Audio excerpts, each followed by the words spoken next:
Viral emak-emak protes ke Kapolri, anak gagal ujian praktek SIM C hingga 13 kali. Anak saya ini 13 kali, Pak. Anak saya nggak mau anak saya jadi pemain sirkus. Nah, kalau sekedar Bapak kasih himbauan tidak mempersulit masalah gizi, percuma, Pak.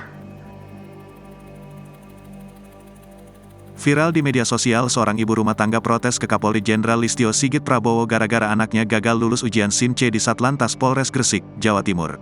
Wanita bernama Marita Sani, 42, itu ngamuk karena anaknya sudah 13 kali gagal ujian SIM C.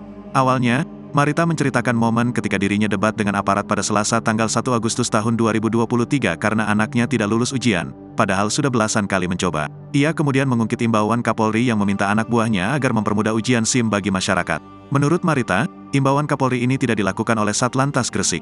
Marita pun menyebut, anaknya ingin mendapatkan SIM C bukan untuk jadi pemain sirkus. Ia kemudian ingin menemui Kasatlantas Polres Gresik guna meminta penjelasan.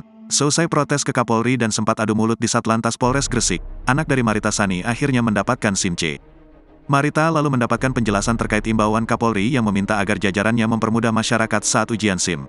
Disebutkan, imbauan Kapolri tersebut hanya sekedar imbauan yang belum memiliki dasar hukum pelaksanaannya di lapangan. Ketika saya diskusi dengan Baur SIM, dia bilang, kami ini Bu hanya melaksanakan peraturan yang sudah ada. Pak Kapolrinya kemarin kan hanya mengimbau.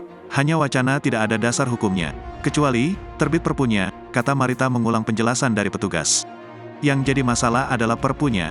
Peraturan Kapolri harus jelas, tidak hanya sekedar imbauan. Supaya anak buah jajaran Bapak, Kapolri, itu mengikuti instruksi Bapak secara paten, tegas Marita.